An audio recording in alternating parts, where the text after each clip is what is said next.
Yo, yo, yo, yo. This is your boy T Swizzy in the building. How y'all doing? I'm gonna wait for everybody for y'all to show up. If y'all are tuning in, make sure you hop on and say something on the chat. Let me know that you're in the building. Let me know if you're tuning in today. I'll let some people get the notifications. Lately, these chats have been getting pretty interesting. I've been hearing from a lot of you worldwide, and it's been fun talking to everybody. So I figured, you know what? I kind of like doing this with y'all. I kind of like talking to my base out there, and um, I appreciate it. It's a good time. Today's video, I'm actually going to be discussing um, the idea that TikTok has ruined music for people. And I want everybody else's feedback as well. But pretty much what I want to get into is that there's this idea, and I've heard it, around the web, around social media, various different social media platforms have discussed, the effects of TikTok. In this case, TikTok's role on the music industry.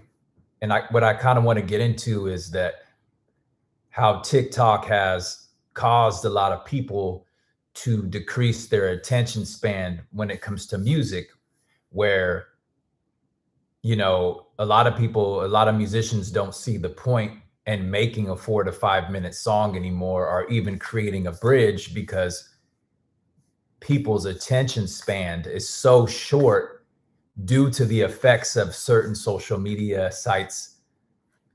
One could say TikTok could, that's the example that I'm using, but TikTok is not the only place that could be responsible for shortening people's attention spans. I've heard a lot of people talk. I watch other podcasts, like shout out to Sean Stockman of Voice to Men. He has a really amazing podcast that I suggest all my major R&B fans. If you subscribe to this page, then you have to be an R&B fan, hands down. So trying to get a little bit better lighting here. Sean Stockman has an amazing podcast where he brings on a lot of R&B legends, on the show. So make sure you go check that out. I watch it almost every other day, and he's kicking a lot of knowledge on there as well. But it's something that he discussed as well, as far as there being no bridges in music, and the fact that bridges are suffering, and songs that people call R&B is kind of a joke, really. Even myself, I've started to somewhat bring them back here and there, but the issue is that people don't even have the attention span to listen to the fullness of a song. I'll personally look on a video and the retention rate will be like 150. So people are not even getting to the bridge. So many musicians don't even see the point in actually making a song with the full arrangement, because people's attention spans are so short. One of the reasons, you could say, is because TikTok. People will go on TikTok and watch their little favorite 15-second videos with somebody going and then it goes to the next thing, right? And they go, oh, I love it. I love that. But they only love like 15 seconds of the song. Even my only certified record, which is gold, Vibe, is a very short song. The version that went gold is very short. I don't even think it hits 2 minutes. And, so I mean, hey, it is what it is. It is what it is. If it was up to me, it wasn't up to me. It's up to the artist how long the song goes. And it's up, I wasn't the only one doing that song. Another producer was involved as well. And great record. And I'm so happy to be a part of it. And but I'm just using that as an example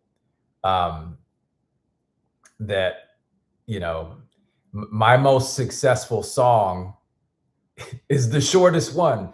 And it's just so funny. I really do believe a lot of people have this short attention span when it comes to music now, where, you know, they're not allowing themselves to really dive all the way deep into an album or a song and literally let it resonate with their spirit.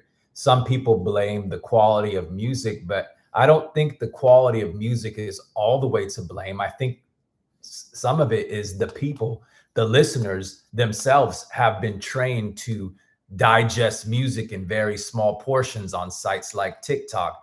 They rather go and scroll the TikTok timeline and listen to 15 seconds, 20 seconds, maybe even 30 if you're lucky. I doubt many people are hitting 30, but let's say the average TikTok video is 15 to 20 seconds, and that's how they're getting their music. And then they'll go, they fall in love with that song on a TikTok, and then they go over to Spotify and they stream it and they put it on their playlist. You know what I mean? And that's how they're getting their music. So it's like they're getting 15 to 20 seconds of a song. Of course, there's not going to be a bridge in there. You just got to hit them with the best, most catchy thing that you can hit them with. And in my experience, that's kind of what Vibe was, the record Vibe that I helped produce. Shout out to Cookie Kawhi and Trill Val. The melody was a quick burst, and it was just meant to really capture people's attention real fast. And when I made the instrumentation for that track, that none of it wasn't intentional. I just wanted to make a real catchy melody. And when I put it out, I never knew an artist was going to get on it and make it like a smash record. But one thing I learned about making that is that the key focus of that song was just the hypnotizing simple melody. The dun, dun, dun, dun, dun, catches people right there. People are caught within the first 5 seconds. And that's kind of what I'm noticing about most music now, is that you really got to hook people within that first 5-10 seconds. And the sad part is that's all they're really going to pay attention to, because they're consuming it on TikTok. They're getting the 5 to 10 to 20 seconds, and they become a fan off those 5 to 15, maybe 20 seconds. That's when they actually become a fan of it. But it also makes me sad, because when I was growing up, we used to actually consume the whole song, the whole album, if you will, from front to back, and really digest and live to the music. You know, me and my homie Louie, we would roll around and play an album front to back for like 2 hours, and the album would play over like, you know, multiple times, and we would really digest that music. And because me and him were a duo back then, and we were doing talent shows, and we were inspired by all the R&B artists of the time, whether it be Usher, Bobby V, Jagged Edge. Man, there was a lot of music kicking off in those early 2000s. Obviously, Genuine he had another run in the early 2000s. We was listening to all that, and we let all those albums play front to back multiple times over and get inspired. And what would happen is that music would really digest in your spirit, and you would live with it. And then that music would become a part of you, rather than the way people consume music now on a TikTok algorithm, and they're getting 5 to 15 seconds of a track, and that's all they got. They're not really falling in love with the whole piece of music. But, you know, partly to blame is the algorithms, you know. He said, YJ, the author, he said, the masses have the attention span of a cat. It is what it is. And it's not like I'm not unguilty. I just come from a time where I'm able to go and play that Janet Jackson Rhythm Nation album, or at least play my favorite records from that album. Living in the World They Didn't Make, Come Back to Me, Lonely. You know, I can go and play those songs front to back multiple times. Honestly, usually, actually, when I'm going to bed, I'll throw on Janet Jackson, Come Back to Me, and I'll put it on repeat, and I'll just fall asleep to that song just playing the whole night. I might turn it off when I wake up or something just because, but to me, the music is so great that you can just keep playing it. You can play the full song. It's almost, I think it's close to 5 minutes. It has, it has a bridge. It has multiple different chord changes. Janet Jackson, Come Back to Me, Come Back to Me is actually one of the greatest R&B arrangements ever made. And that's a Jim and Jam and Terry Lewis production. If you listen to that song, the way that the chords change from the hook to the verse, and then ultimately they take, Jimmy Jam takes it out with the outro and changes the chords again, and it's really one of the most brilliant R&B arrangements. And then they also, Jimmy Jam and Terry Lewis, they brought in a orchestra as well, and they laid strings on it. It's just an amazing piece of music. So imagine that song coming out in today's time, and then people only listening. Imagine a brilliant song. Hold on a second, y'all. Imagine a brilliant song like a Janet Jackson, Come Back to Me, full chord changes, bridges, all that going on. And then people only get 10 to 15 seconds of it. It's like, how could you really experience a song if you're only listening to 15 seconds? How can you truly experience a masterpiece song if you're going to only listen to 10 to 15 seconds of it? And, my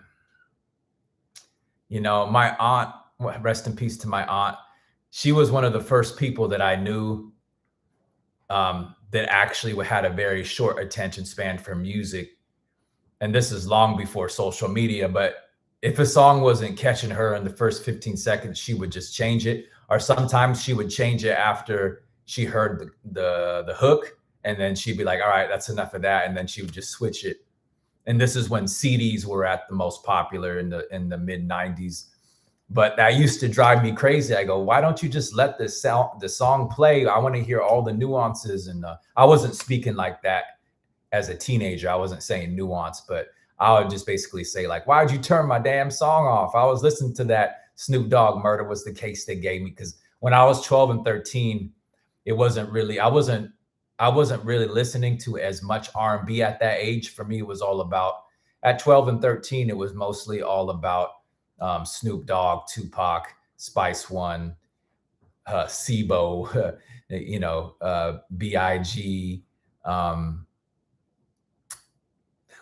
Man, I had a lot of tapes back. DJ Quick was probably the number one artist that I was listening to at 12 and 13. But then between the ages of 13, 14, I transitioned, into R&B. I started off with R&B when I was younger. Obviously, Michael Jackson was my favorite. But from the ages of 13 and up is when I fell back in love with R&B. And so it was all about Albie Shore. It was all about New Edition. It was all about Janet Jackson. It was all about, Joe Thomas, Things Your Man Won't Do. Probably because I was getting older, and I was, becoming somewhat of a ladies' man at that age as a young man, a young player, if you will. And so that music became more important to me around those ages,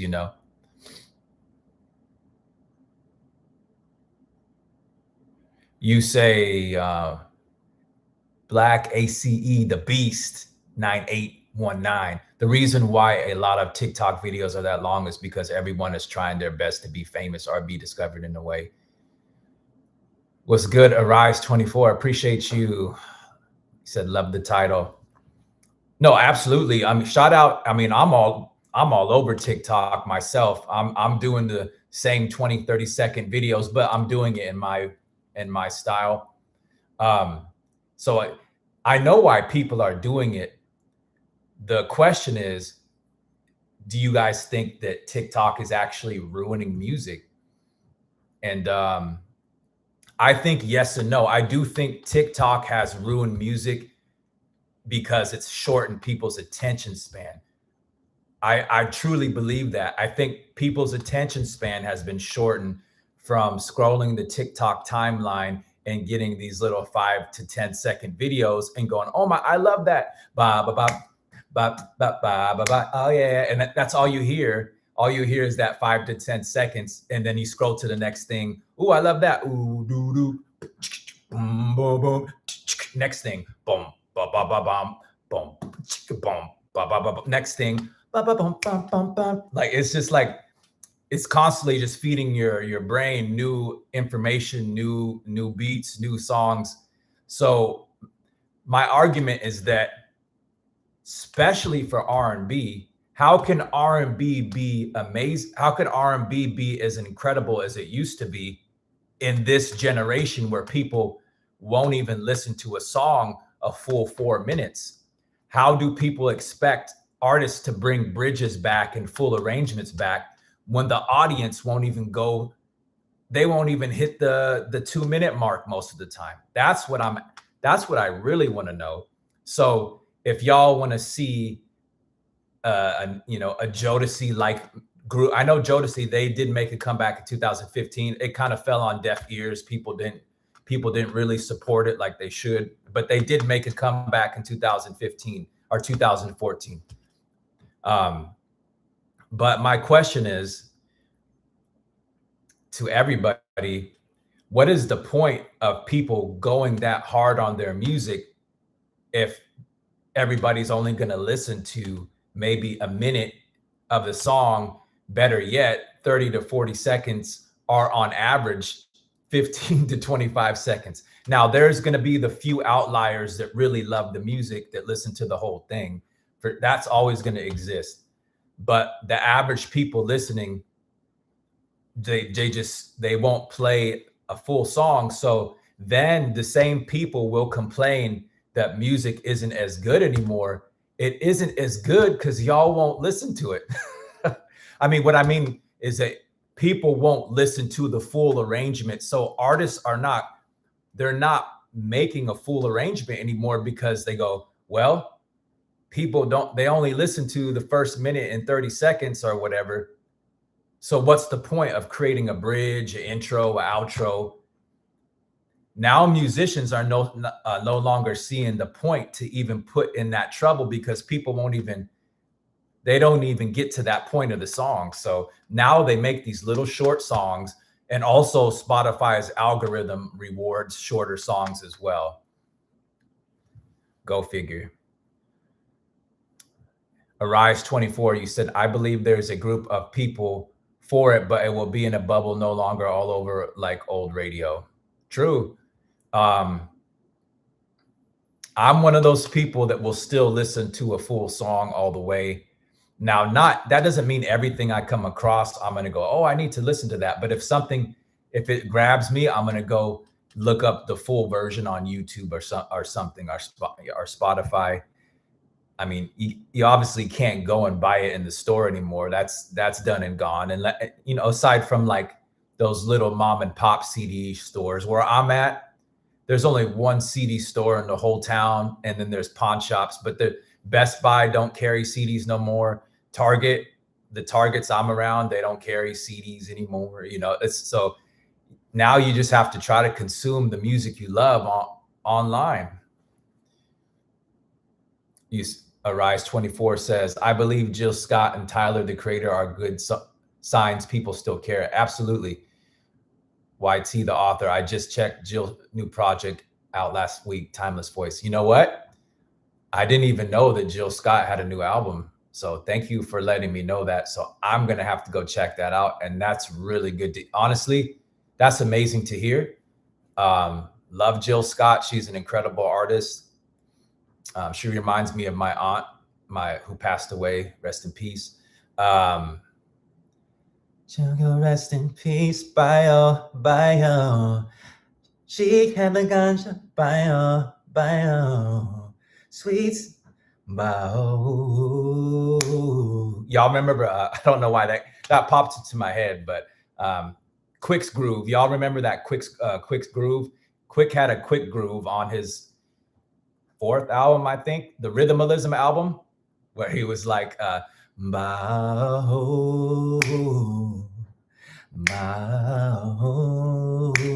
the bomb, but I used to love those. I still love those Quick grooves. Y'all remember the Quick Groove? Quick can sing, man. He was harmonizing on that joint. She having ganja by on, sweet sentimina by on. Smoke the bomb. I don't smoke marijuana, but yeah, he smoked the bomb bud. Mr. Quick Stuff. Shout out to Quick Stuff.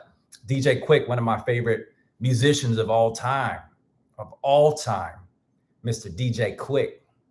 I'm going off topic, y'all. In order for me to talk on these, I gotta freestyle. Everything is off the top of my head, you know what I mean? So sometimes I get distracted by music. Obviously, being a musician, I always have music happening inside my brain, so can't help it. Yeah. So yes, sure. Yes, sir. Shout out to DJ Quick, but back to the subject at hand. Perfection is perfection. Someone let them understand from a young G's perspective. Now, before me to get a trick, I got to find a contraceptive. Anyways, you know I grew up in the early 90s. I can't help it. So basically, people's attention span for music is a lot shorter these days. So it makes it harder for musicians to commit to actually making full arrangements. I believe musicians, especially R&B artists, I believe R&B artists would definitely go back to making full arrangements and producing full arrangements if the audience showed that they were receptive towards it. Now, me personally, like I said, I don't represent the majority of the listening base of listeners out there. You know, I'm in my early 40s. In my generation, we're in the old. I'm an OG now. You know what I mean? Like I'm an OG listener. So, but the people coming up in their 20s, early 30s, late teens, they're from a generation that has a very much shorter attention span. In fact, my son, his attention span's so short. I'm like, oh Lord, like, man, because I'm always like to his mother, I'm like, man, I did this when I was younger. I did that when I was younger. But, he's just from a different generation where his attention span is much shorter as well. And I'm just not just my son, but I just see it out in the real world. People, you could just go out. I go out to the smoothie store. I like to get smoothies. So I'll go and get me a smoothie made somewhere. And I'll see the younger people sliding on their phones. You can hear the little TikTok songs coming out of their cell phones, and they're just popping through that cell phone. And I'm like, man, is this how people are going to listen to stuff now? Now we got to make 15-second records. It is what it is. But, my records are still very timely. I'm still making 4-minute records, y'all. But, there's only a few people that go through the whole song, and that's cool. I'm cool with it. But I do wish that people had the attention spans to really fully consume music again, to truly appreciate it, because, there's a beauty about being able to listen to a song from front to back, even an album from front to back, and really take in all the nuances, the chord changes, the I guess the modulation and people's vocals, from being subtle to the outro of a song when the song reaches like a climax. A great example of that, which everybody here should know, Can You Stand the Rain, new edition. And obviously it's been remade by a lot of people. Boyz II Men obviously made an amazing version of it, a cappella version. But Can You Stand the Rain, again, another Jimmy Jam and Terry Lewis production. Probably one of the best R&B ballads ever made of all time. Listen to the arrangement of that song and how it comes in. Ooh, I'm not even singing it right, but Dun, dun, dun, dun, dun. Ba-da-da. On a perfect day, yeah, I know that I can count on you. Ooh, ooh. That's not possible, yeah. I do whatever needs to be done. Ralph comes in. 'Cause I need somebody who will stand by me. When it's tough, she won't run. She will always be right there. Sunny days, everybody loves them. Tell me, can just see, as soon as I start that song, it's like you gotta keep singing it, because the way that the arrangement is, it just pulls you in from Johnny's part to the pre-hook when Ralph comes in. And I need somebody who will stand by me. It's just the way it changes, and then it goes into this sunny days. Incredible, right? And just the way the whole thing is arranged. And even when Ricky, I believe it's Ricky Bell, midway through the song, he does those crazy like falsetto notes. Even to the outro, they add extra harmonies to the chorus in the outro, where they put the "Can you stand the" or "Can you stand? Will you be there, girl? Can storms will come for sure. Can." And then Ralph has that falsetto that just hitting that "I'll be sure" night and day note, where it's like can. It's like that really beautiful mid-tone. No can. And then you got Johnny doing the all the power. Like, it's the perfect record. It's like that's like the perfect R&B record, honestly. See, let's see what y'all saying. 9819 people, meaning artists, need to speak on the realness that music was and not just the melody of the sound. That's how we can get those songs back. That's true as well. I rock with that as well. Arise, you say. I believe 30 to 40, almost the same attention span, still raised on radio. Facts. Yes, sir. Love me a good crescendo. Said artist wasn't afraid to be vulnerable when we were young, though. That is true. Hey, Major, what is good, brother, man? I've been seeing the records you've been putting on Instagram, man. You killing it, bro. Keep making that real R&B, man. Absolutely. Appreciate you.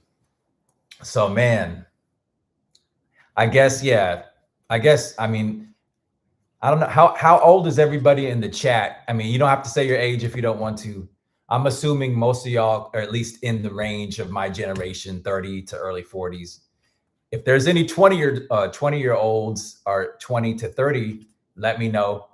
37, okay, yeah. Most people in this 38, man, y'all young compared to me, man. I wish I was 37, 38 again. But yeah, everybody's pretty much right in the range, so it makes sense. So we come from the generation where we actually listen to the full arrangement. You know, we'll go and we'll play the whole album, or we want to hear the full 4 minutes, 30 seconds, sometimes 5 minutes. I mean, there's records back in the day that were going up to 6 minutes. Like, there was Janet Jackson records that were like I think she had this one record called 24 Play. That record was crazy. that record was crazy, like, as far as the time on it and everything. Like, man, I think it was like in the 6 minute range. I could be wrong, but I just remember that it was very timely. But I would sit there, play it over and over again. 24 play. I appreciate the whole arrangement, the intro. I appreciate the ad libs in the beginning. I appreciate the pre-hooks, the subtle chord changes. Sometimes producers will even semi change chords or throw in like what do you call it? I forgot the name of it.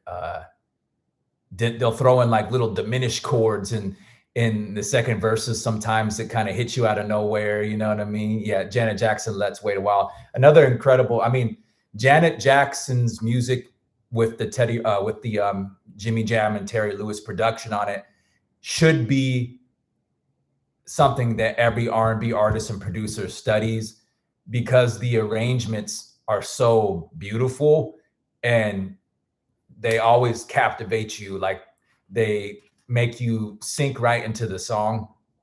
So yeah, Let's Wait a While have several. It's a simplistic, but several changes.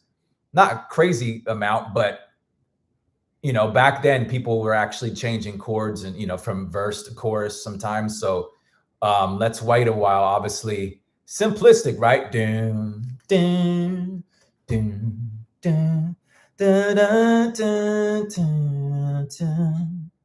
Remember that special night when all of the stars were shining bright. The first endeavor to stay together. And then the chords change. Obviously, when it hits the chorus, let's wait a while before. Let's wait a while. Wait a while. Our love won't grow. Let's wait a while. And then chords change again. Dun, dun, dun, dun, dun, dun, dun, dun, dun, dun, dun, dun, dun. Boom. See, and then that's not it. Then when you hit the bridge, the official bridge, I didn't really know not to let all my feelings show and save some for later when the love would be greater. You said you would always love. Remember I said the same thing to you. Don't have to be frightened with my love, because I never give up on you. And this is another change too. Let's wait a while. This takes it up to another register before it's too late. You know we can't rush love. Takes it up a register. Love, love. Let's wait and wait a while. And then she does that. Shut up, that up, that up, da-da-dee. So I'm just giving people, everybody knows that record for the most part, people who watch this channel, but I just wanted to bring to mind all the different chord changes that Jimmy Jam and Terry Lewis was doing, and even Janet, you know, putting in the subtle harmonies throughout that song. There were several chord changes that, you know, the songs were simple, but they were not lazy. Like everything was well thought out. You can tell that they really jammed that out, and they were really into it when they made it. And that there's something to be said about songs like that where everything is so orchestrated. It's like a movie, you know what I mean? And yeah, so 9819, that Control album was everything, man. Yes, sir. Absolutely. Yes, sir. A major, Let's Wait a While is my jam. Absolutely. One of my favorite Janet Jackson songs of all time. It just has a special feeling to it. You know what I mean? You say, why Jay, the author, you say, I think the arrangements took a back seat when R&B hip hop blend became popular. I guess that could be debatable. It depends. Give me some examples. Give me some artists back then who were getting rid of the arrangements. I got to hear some examples, because there's, you know, you could put Jodeci, but Jodeci was doing so many, you know, Devontae was throwing so many chord changes. Like they had the Come and Talk to Me remix, right? But peep this, like the Come and Talk to Me remix, even though that was much simpler than the album version, you know, Devontae came through with that whole piano intro.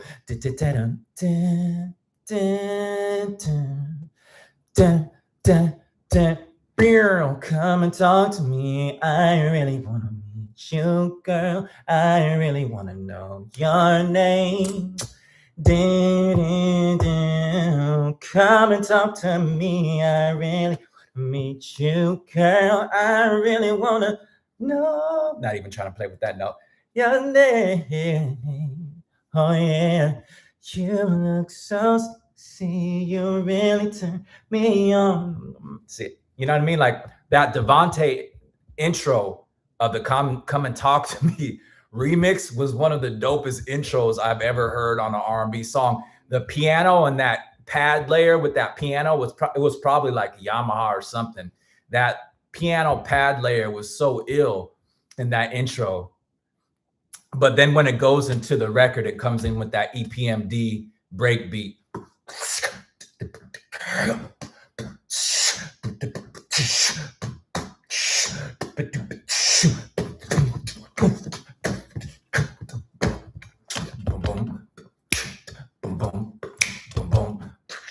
You know what I mean? So yeah, the rest of the song was mainly drums and a cappella mostly, but it had little inflections of like little rolling like harpish kind of like Al B. Shore told me a lot of the sounds that they were using when it. So it's crazy, man, to say that I got to kick it with Al, and Al, Al B. Shore has called me several times throughout the year. I mean, I only got to kick it with him once with him and Quincy in the studio. And Al B. Shore, man, he's a great person, very humble, probably one of the best celebrities, out there. Just a really truly down to earth, humble person.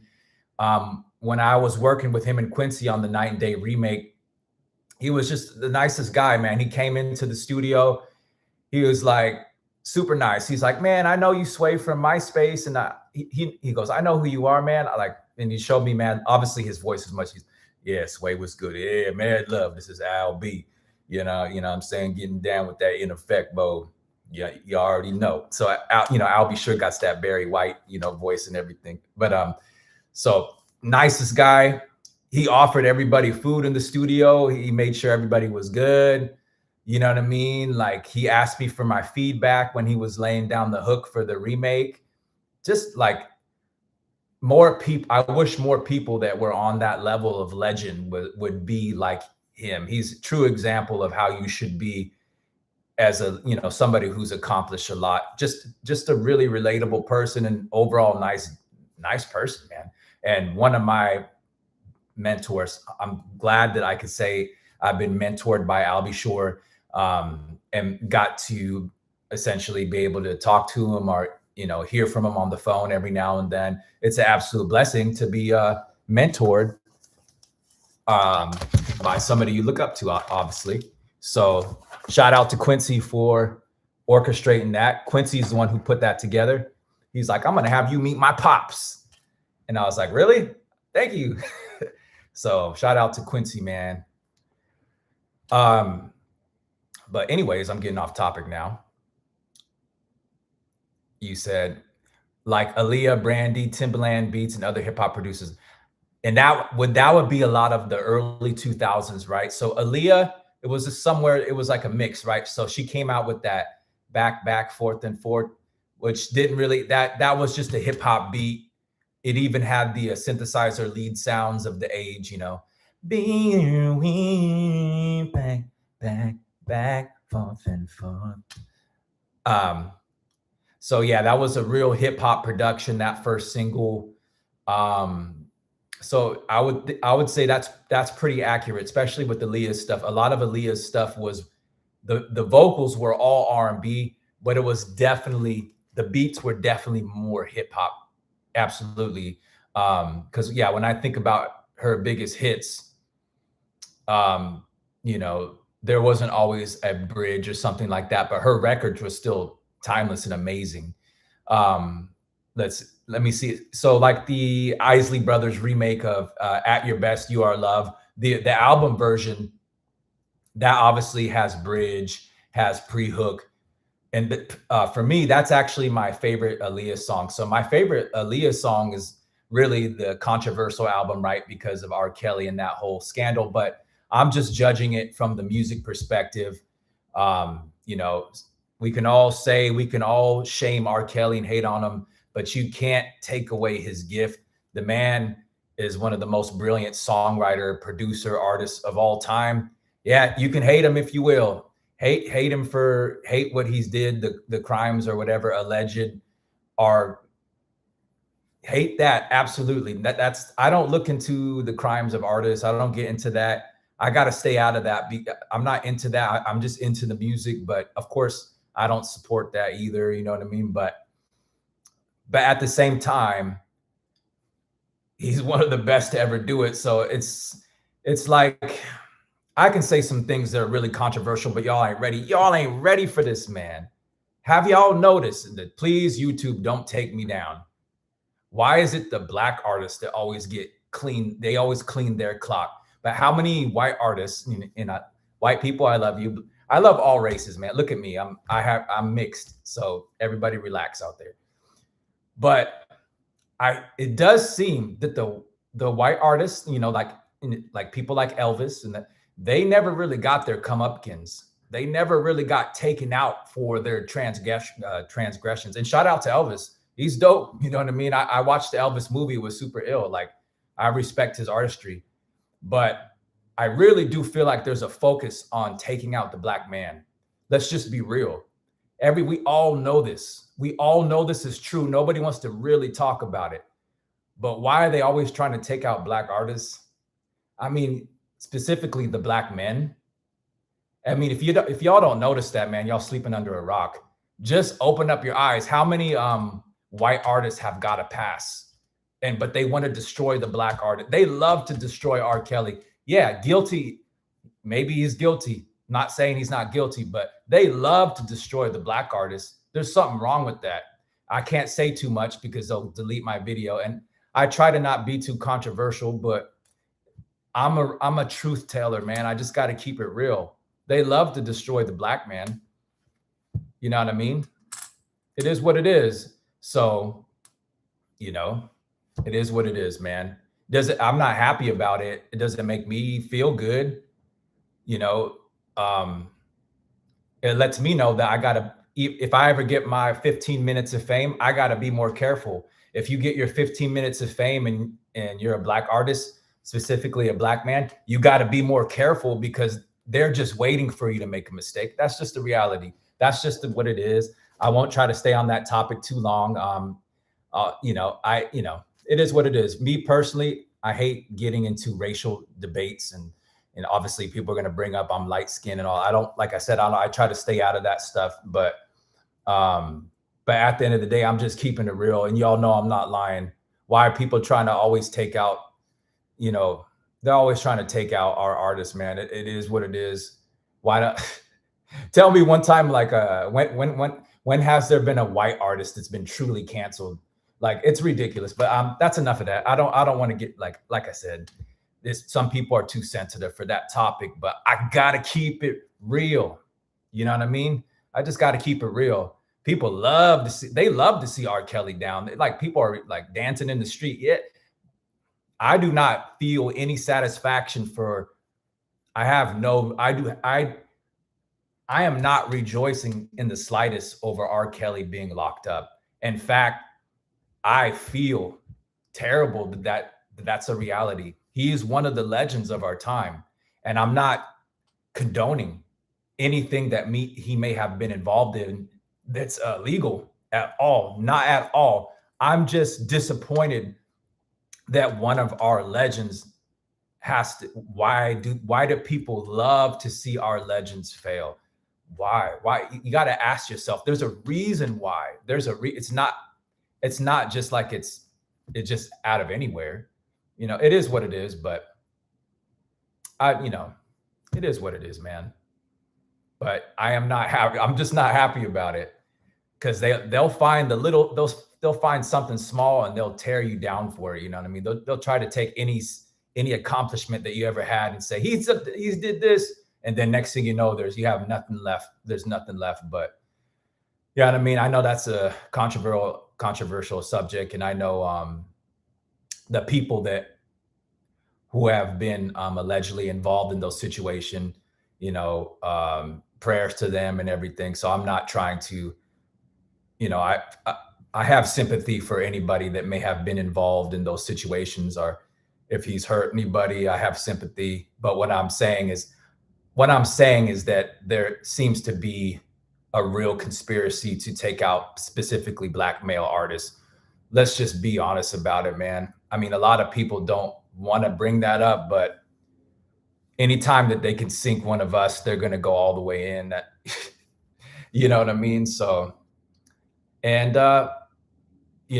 the more that we talk about it, the more that attention can go to it, because they want you to focus on all the negativity. They want you to focus on, he did this, he did that, but he did this. They want you to, look how they want you to completely tear these people down. They're rejoicing in it. They're rejoicing in it. But meanwhile, there's artists that I love. And I hate to bring him and make him a part of it. I love Justin Timberlake. I'm a big fan of Justin Timberlake, but he's gotten away with a lot of ish.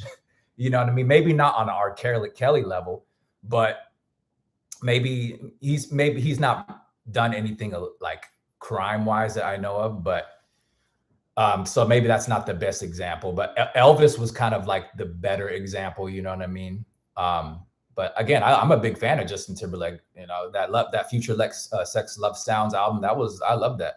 Big fan. So shout out to JT, man. Trying to do a track with you. But it is what it is. So I'm kind of off subject of the video here, but I guess I kind of felt a little bit down thinking about how music would be different if people like R. Kelly were still able to produce and songwrite. And yeah, that's fine. You can hate the man, but you can't deny his talent. You can hate the man, but don't deny him of his talent. Okay. That's just a reality. And also too, it is what it is, man. I have a lot that I could say about those particular things, but I guess this is not really the channel for it. But you can hate the man, but at least acknowledge his gift. At the end of the day, acknowledge his gift. But I know a lot of people love to see him down bad. And I personally don't enjoy it at all. I'm very disappointed that things went that way for him. I wish he got the help that he needed to get right, honestly. But I do see how people, and they relish in tearing people like that down. Makes me sick, man. Makes me sick, but it is what it is.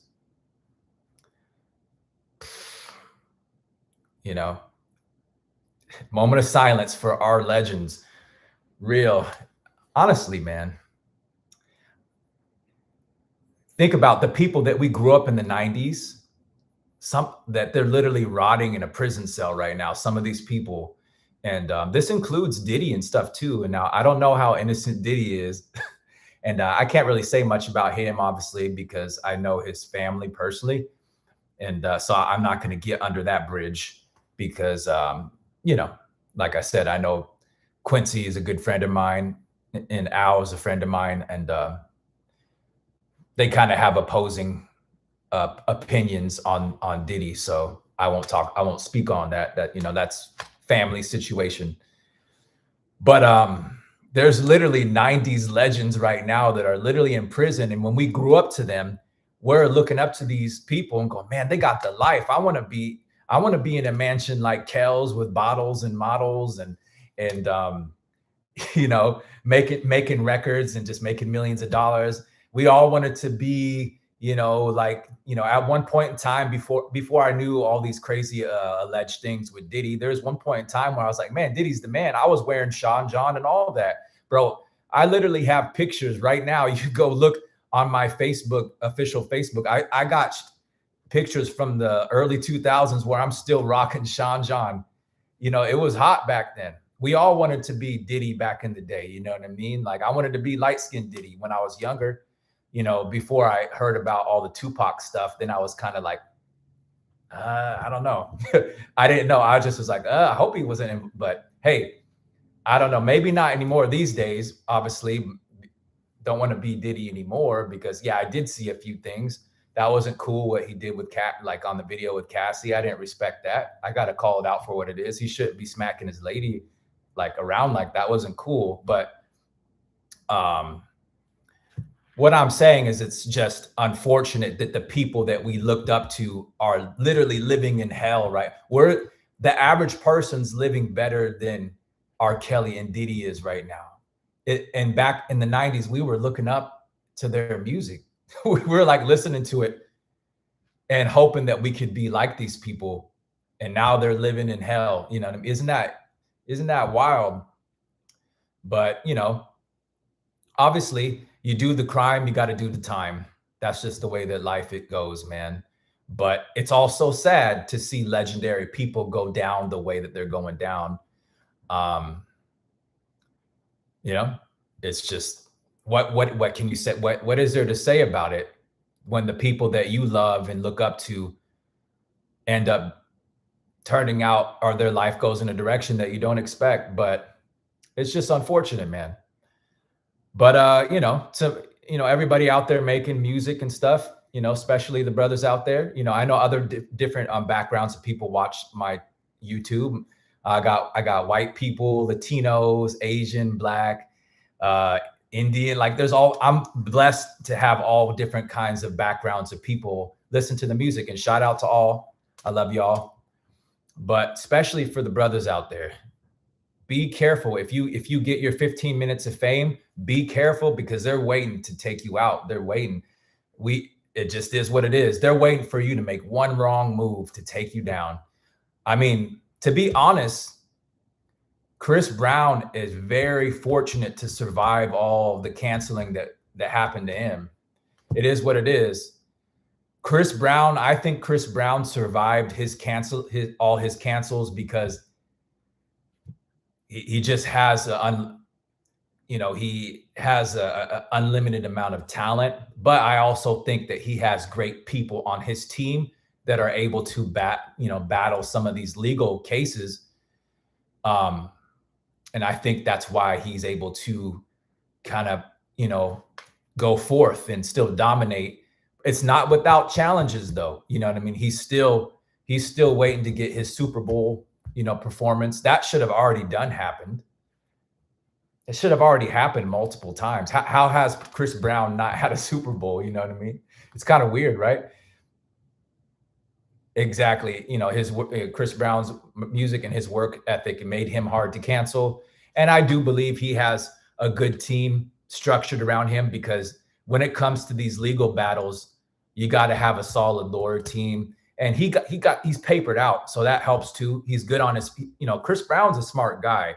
I was listening to one of his Netflix documentaries and how he purchased Burger King's like franchises and stuff when he first got his bag, so that he could keep the money flowing. And that's a very smart thing to do at a young age, to already know that you need to buy investments that are going to yield you a return. He's a smart guy. He's not just somebody who dances, and he's very high IQ individual, if honestly. So that's another reason. He has the talent. He has the drive. He has a great team, and he's good. He's made a lot of money and he's made good investments. So he's able to pay people to make sure that he can still keep rocking. Because you got to have, when you get to that lawyer and you're catching people are trying to sue you and you got all these things happening, you do have to stay lawyered up. So he has to stay lawyered up, because there's always going to be somebody trying to get him. There's going to be a girl that's trying to say that he's done so-and-so. There's going to be somebody that says he hit me over the head, whether it's true or not true. There's always going to be somebody trying to take his bag because they see him as an easy target, because he's already been in the media for things that that didn't shine him in the greatest light, which I won't mention on the channel. But so it's easy to make the public believe that he may have done these things because of his image, the way that he's been painted, even though he may have, left that lifestyle behind. They can still try to paint him in that negative light, and they can still try to get the mass media to believe it, whether it's true or not. So just another thing that they do to our Black male artists. Now, I don't know about the female Black artists. I don't, shout out to my sisters out there. I don't, they have it hard too, but the male has it 10 times harder, in my opinion. You have to be 10 times more careful. You got to walk on your tippy toes, because they definitely are going to try to take you out if you're a brother. That's if you get your 15 minutes of musical fame. That's what it is. So maybe, maybe I'm just mentioning that because maybe one of you out there will hit a lick and get a hit record. And you just never know when you get something that pops off. And when you're popping and something's going well for you, just be cool, because they're going to try to take you out. And that's just, that's just the way it is, man. So that's enough about that particular subject. Yeah, A Major said he has smart. Yeah, he is smart for sure. Definitely has a great team around him. Absolutely. So yeah, that's pretty much it, y'all. I'm just wanted to chop it up on TikTok ruining the music industry as we know it. But I can also say how TikTok has helped the music game. It's gave artists and musicians an outlet for fans to at least consume new music. So I'm getting new listeners on the daily that are converting from TikTok to my Spotify on a regular basis. And dropping them, I don't have a big following on TikTok yet, but the engagement is really incredible. You get like 300, 400 views, and then there's like 20, 30 comments on a video, which that's really great engagement for something that only has 200, 300 views. So in some ways, TikTok has been very helpful to musicians because it at least provides a modern day outlet for musicians like myself and any other musicians to at least get their ideas heard. Because as we all know, BET, MTV, VH1, they ain't really playing videos like that anymore. In fact, I don't think they play any music videos, as far as I know, unless you have some kind of satellite channel that's satellite 11,000, 1,560 that you have to pay extra money for, which most people are not going to. Who's paying extra money for an MTV satellite channel? Like, most people ain't doing that. Like, you know what I mean? We'll just go on YouTube these days. So you can get YouTube Premium without commercials. So, it is what it is. But I do think TikTok has helped in some ways, but I just wish that people would consume the full song. I wish we could get back to that. I know our generation, 30 to 40, I know we still will, but I wish that the younger generations would know what it's like to actually consume a full song from front to back, with a bridge, with the intro, with chord changes from the verse to the pre-hook, and diminished chords in between at random points in the song, and all these different transitions. I wish people could really get that effect, because I do believe musicians and artists alike would bring some of that back if the attention span was there. That's just my personal belief. Hip hop doesn't always need it. Obviously, Doggy Style and like Snoop Dogg and DJ Quick, and well, DJ Quick's actually very musical, so some of his songs do actually have bridges.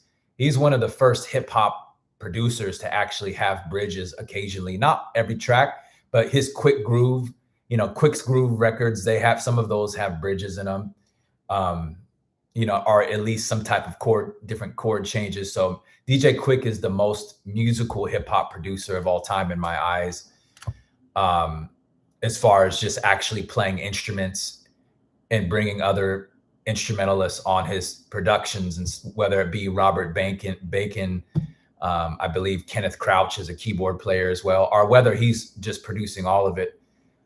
So pretty much DJ Quick is the hip hop Quincy Jones, so shout out to Quickster, you know what I mean? But it would just be nice to see people bring the full arrangements back. I'm trying to subtly bring little chord changes back here and there, not too much, because I still want artists of today to be able to write a record to it. But I'm experimenting myself with a little bit more chord changes, little sometimes adding a bridge. I'm trying to get comfortable with bringing that back, even though there's so much push against it. I'm trying to get comfortable with bringing it back here and there, because I really want people to experience the full arrangement and the modulation and sound and the chord changes and the intensity that gets added towards the end of a track to really climax it. I think people should really experience that. Now, it's not meant for every record, but like I said, records like Can You Stand the Rain, Janet Jackson, Come Back to Me are great examples. You know what I mean? I'll Be Sure, Night and Day. That's my personal favorite song of all time. And there's so many different ways that Kyle West was playing the chords on there. He was appreciating the chords, then he was sustaining the chords. He was adding like diminished chords at the end of the chorus and stuff. Like it was just subtle. It's not like he was going to a completely different key or a crazy change. It was little subtle changes, little like minstrel changes that kind of made a difference, right?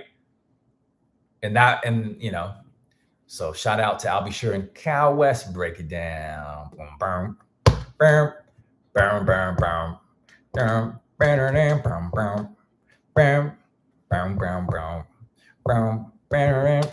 Yeah, man. So that's what it is. So if TikTok ruined music, I don't think they completely ruined music all the way, but I do think they are partly to blame for the short attention span. But then you're going to have to call out sites like Instagram and, Facebook. All of that, a mix of all of those things led to TikTok. And then it also, a mix of the previous social media led to the idea of TikTok, which then led to these short bursts of videos of people dancing to your favorite records. And that blows up now. And that's how hit records are made now. Hit records are basically, hit records are pretty much generated from TikTok now. TikTok is responsible for the records that you hear that are on the charts, because somebody has to make a TikTok.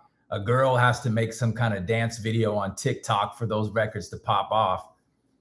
You know what I mean? So, hey, if you're serious about really blowing up your single, take a couple grand and go trick it off on one of those TikTok influencers and get them and a bunch of other girls to post your song, and see if it don't get a little bit of traction, because that's how stuff is blowing up these days. Is you get an influencer, preferably a female, because females attract more attention than the male would because of their looks. So you get a female, have them play your record on their TikTok. You got to pay for it. Not all these people are going to charge you too much, but strategically place your records with some of these influencers, get them to post the song a couple times, get their friends to post it. And if the song is great, it'll catch on. And that's how people are really getting traction these days, by, some female influencer with 2 million followers will do a little dance to Lil Yachty or Drizzy or whoever. And then that record, we'll see some retention on the charts. You know what I mean? And that's pretty much how they're doing it these days. That's the way. That's one of the ways, at least. It's one of the exactly. You got to pay to play. I mean, I was paying to play when I was doing my records, Climax, Just Want to Touch, Give You Love. Essentially, I was paying people to promote those records, but I didn't pay that much. But what ended up happening is I got those records to the right music playlist on YouTube, and they were getting 2-3 million, around 3 million plays every month between those 3 different songs. And I was like, oh my, this is insane. I got lucky. I got in touch with the right people, but they were charging though. One guy was charging 1,200, 1,300. One guy was charging around 500. But you know, as we all know, if you're a YouTuber, you get AdSense checks. So I would pay these people 12, 1,300, 14, 1,500 in a month, but then I'd get a $9,000 or almost $10,000 AdSense check, subtract that 1,500, and then you get like, I was getting like an $8,000 profit, $8,500 profit. So, you know, that was like the golden age of really pushing songs on YouTube for me anyways. Now it's a little bit more tricky, you know what I mean? But anyways, I need some water, y'all. But let me know what y'all think about this whole TikTok thing. And does anybody have a solution? I don't know if there's a solution. I think things are always going to move forward. Maybe songs will eventually start to get more timely again. Maybe people will eventually get tired of the 15-second TikTok anthems. Maybe they will want full songs. But it really depends on the massive consumers, whoever's consuming it. Who's ever consuming the most music kind of dictates where everything goes as far as on a popular level. There's always going to be the smaller niche artists and that serve a smaller demographic, but it's time for me to get my sparkling water. Yeah, y'all. Shameless plug. Pellegrino, gotta have it. No drinking for me, no alcohol for me, no drugs for me. My drink of choice is Pellegrino sparkling water. Got minerals in it. You know what I mean? Yeah. I've been drinking these for years. I've been drinking these since like 2006. 2006, man. I've been drinking these Pellegrinos. Anyways, just had to stand up for a second, y'all. But I do think that TikTok is partially responsible for people having these short attention spans when it comes to listening to music. And but it's also responsible for making some independent artists have songs that blow up and hit the charts. TikTok helped me make, you know, a good amount of money from that Cookie Kawaii song. That was TikTok. TikTok blew that up, but at the same time, it's ruining people's attention spans. So it's kind of like a 50-50. It's like part of it is bad and part of it is positive. So I guess you got to just take the good with the bad. But yeah, I mean, we all probably, you know, all of us from, you know, the generation that I'm from, we all kind of miss the full arrangements of the Boyz II Men songs, the Janet Jackson songs, the you know, the new additions, the Jam and Lewis productions, you know what I mean? We all miss those full arrangements. For the people that actually experienced that generation, we remember what it was like to hear the bridge and then transition from the bridge and then even go up an octave. You know, like people used to take the songs up an octave after the bridge as well, you know? So there was a lot going on, and music wasn't just one melody back in the day. It was multiple chord changes, bridges, random chords coming out of nowhere. It was always little surprises happening in the music, which I think today's music could learn a lot from that. Adding surprises and really humanizing the music so people don't get so bored with just the monotonous sound repeating over and over again. Although that is dope sometimes. I like repetitive records if they're done right. And I personally like making repetitive stuff if it's done in the way that I like it.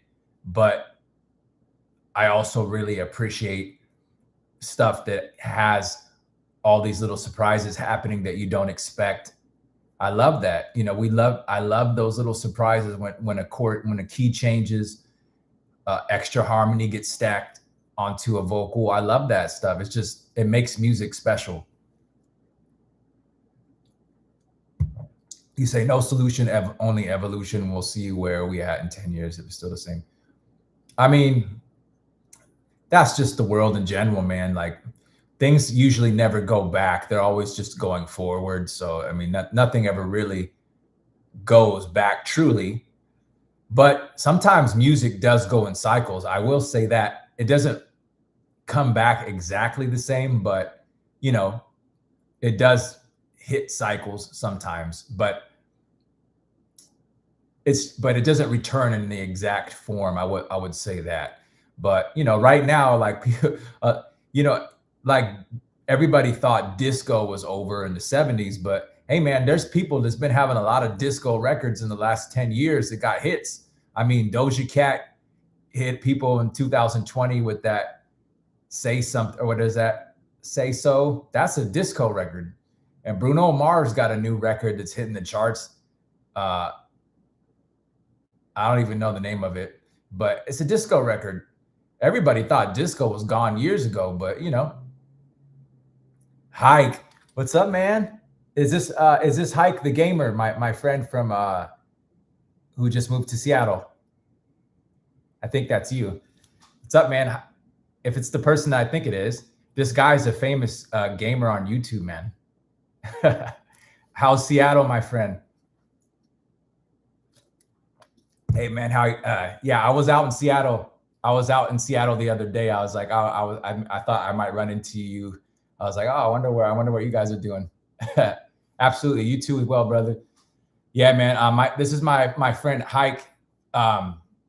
Make sure you guys go subscribe to his page. He's actually a very famous YouTube gamer, millions of subscribers, man. So he happened to live in the same complex with me for a little while, and I had no idea who he was. And then one day he told me, he was like, hey, yeah, I have this page. It has a couple million subscribers. And I'm like, you got to be kidding me. So make sure you guys go subscribe to his page, especially if you're into video gaming content and of that nature. He has one of the biggest pages for it, man. Thanks for checking in, bro. Hope you guys are doing well. But anyways, yeah. So yeah, sometimes if you were tuning in, sometimes my these discussions, I go all over the place with my discussions. Sometimes I talk about music. I talk about just everything as it pertains to the music industry, my personal thoughts on everything. I talk about just the state of the music industry in general. Sometimes my views get a little bit heated because some of the topics are kind of a bit more of an emotional, I guess, but I try to keep it positive. I try to stay positive for the most part, but sometimes I get a little wild so I can get a couple extra views because people like drama, man. Yeah, Bruno is absolutely a great example. He has, you know, he has that disco record that's playing right now that just came out. But yeah, I mean, music just goes in cycles. You know, music goes in cycles. Everybody thought disco would be done.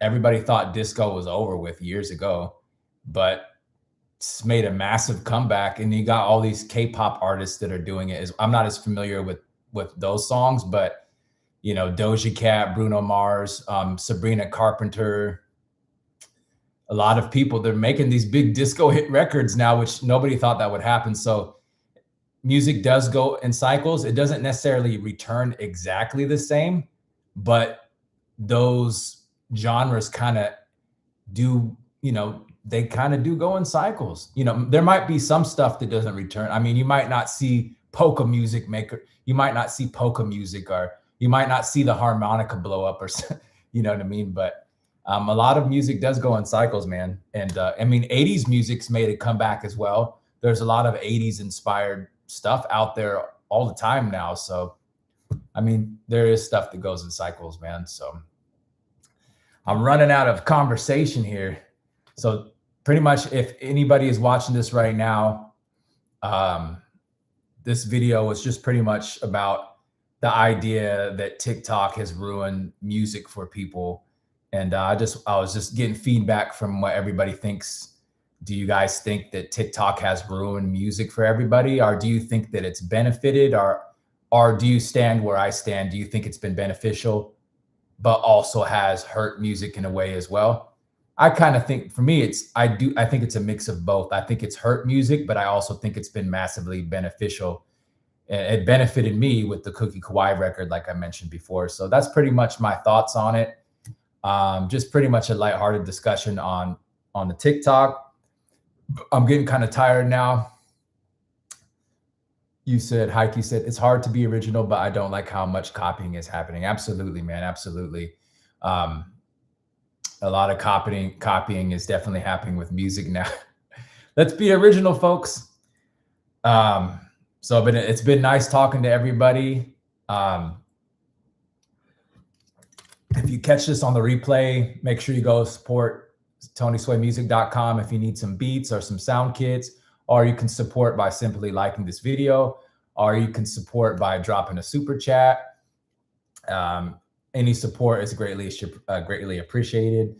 Obviously, I like to talk to people and have a good time on here, but of course, it's a form of work as well. I'm trying to garner attention for my live videos, so any kind of support is greatly appreciated.